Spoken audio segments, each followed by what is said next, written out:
چائے کی پروڈکشن سب سے زیادہ کس ممالک میں ہوتی ہے؟ چائے جو دنیا بھر میں مشہور اور مقبول مشروب ہے، اس کی پروڈکشن مختلف ممالک میں کی جاتی ہے۔ تاہم دنیا بھر میں چائے کی تقریباً 2/3 پیداوار ایک خاص ملک میں ہوتی ہے جو چائے کی سب سے زیادہ انفلاق کرتا ہے۔ یہ ملک چین ہے۔ چین کو دنیا کی بڑی ترین چائے پیداوار والا ملک قرار دیا جاتا ہے، جہاں مختلف قسم کی چائے کی کاشت کی جاتی ہے۔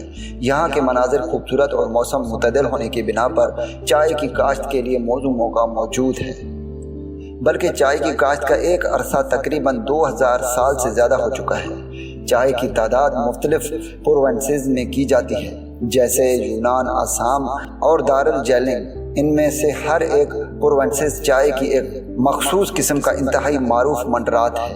چین کے علاوہ دوسرے ممالک مثلاً انڈونیشیا، سری لنکا، انگلینڈ اور کینیڈا بھی چائے کی ایک اہم پیداوار والے ممالک ہیں۔ ان ممالک کے مخصوص زمینی موقع، موسم اور کاشتی تکنیکوں کی بنا پر وہ بھی اہم مقام رکھتے ہیں۔